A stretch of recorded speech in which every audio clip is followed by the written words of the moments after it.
প্রথম দিনের প্রথম সেশনে এই মাত্র ৪৫ রানে ৩টি উইকেট হারিয়ে ফেলার পর দুর্দান্তভাবেই এই ম্যাচে বাংলাদেশকে ফিরিয়ে নিয়ে এসেছিলেন নাজমুল শান্ত এবং মুশফিকুর রহিম।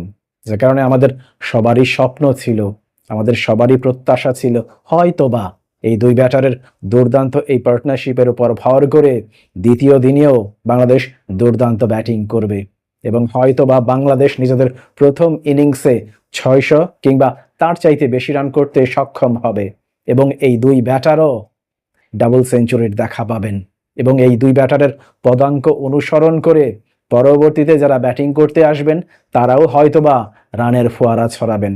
কিন্তু দুর্ভাগ্যের বিষয়, আমাদের কোনো স্বপ্নই সেই অর্থে দ্বিতীয় দিনে পূরণ হয়নি।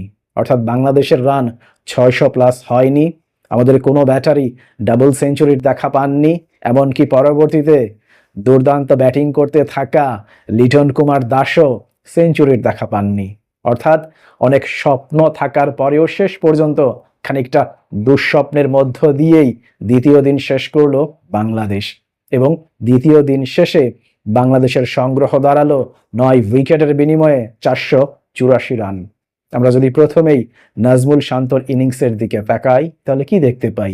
শুরু থেকেই আক্রমণাত্মক ব্যাটিং করেছেন নাজমুল শান্ত।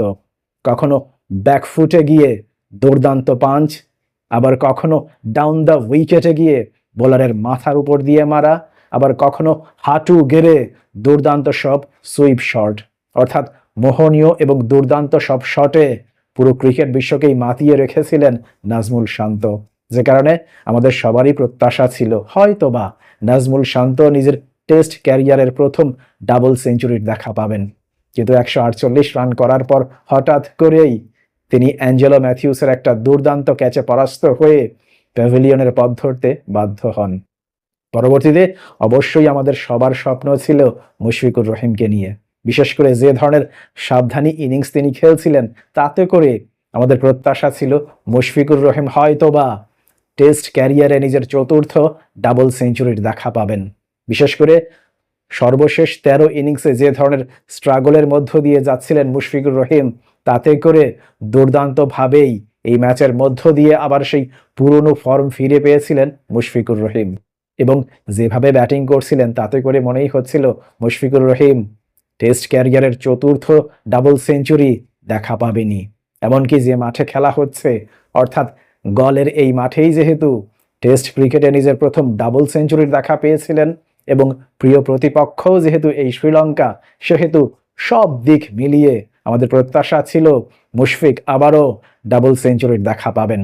কিন্তু দুর্ভাগ্যের বিষয়, আম্পায়ার্স কলের কারণে শেষ পর্যন্ত এলবিডব্লিউর শিকার হয়ে ১৬৩ রানেই সন্তুষ্ট থাকতে হয় মুশফিকুর রহিমকে।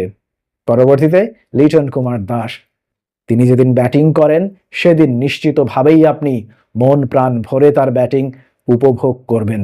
বিশেষ করে ক্লাসিক্যাল সব শটে আপনাকে তিনি মোহিত করে রাখবেন। আজকেও তার ব্যতিক্রম ছিল না, শুরু থেকেই আক্রমণাত্মক ক্রিকেট খেলেছেন এবং যেভাবে খেলছিলেন তাতে করে মনেই হচ্ছিল আগের দুই ব্যাটার আমাদের স্বপ্ন পূরণ করতে ব্যর্থ হলেও হয়তোবা লিটন কুমার দাস আজকে সেঞ্চুরির দেখা পাবেন। কিন্তু লিটনও আমাদের হতাশ করলেন, কারণ ৯০ রান করার পর হঠাৎ করেই তিনি আউট হয়ে যান। অর্থাৎ আমাদের তিনটা স্বপ্নই শেষ পর্যন্ত ব্যর্থ হলো। তারপরেও মন্দের ভালো হিসেবে খুব একটা খারাপ অবস্থানে নেই দ্বিতীয় দিন শেষে বাংলাদেশ। এখন দেখা যাক বাংলাদেশের বোলাররা এই পুঁজিটাকে সংগ্রহ করে কতটা ফাইট দিতে পারে। ইনফ্যাক্ট তৃতীয় দিনে বৃষ্টি আবারও বাগড়া বসাবে কিনা সেটাও কিন্তু বড় ধরনের দুশ্চিন্তার বিষয়। যদিও বা বৃষ্টির আগ পর্যন্ত কিন্তু আজকে বাংলাদেশ দুর্দান্ত ব্যাটিং করছিল, কিন্তু পরবর্তীতে বৃষ্টির পরেই বাংলাদেশের ব্যাটিংয়ে ধস আসে। মূলত বৃষ্টির পরে দুর্দান্তভাবে রিভার্স সুইংয়ের দেখা পান শ্রীলঙ্কান বোলাররা, যে কারণে শেষ দিকে শ্রীলঙ্কা ৬১ রানের মধ্যেই বাংলাদেশের ৫টি উইকেট শিকার করে নেয় এবং তাদের এমন দুর্দান্ত বোলিংয়ের কারণেই শেষ পর্যন্ত বাংলাদেশ ৪৮৪ রানের মধ্যে ৯ উইকেট হারায়। প্রিয় দর্শক, দ্বিতীয় দিনে যেভাবে বাংলাদেশ দলের ব্যাটাররা ব্যাটিং করলো তাতে করে বাংলাদেশ দলের ব্যাটারদের ব্যাটিং সম্পর্কে আপনার কোনো মন্তব্য কিংবা মতামত থাকলে অবশ্যই তা কমেন্ট বক্সে লিখে জানান। ভালো থাকবেন সবাই। আল্লাহ হাফেজ।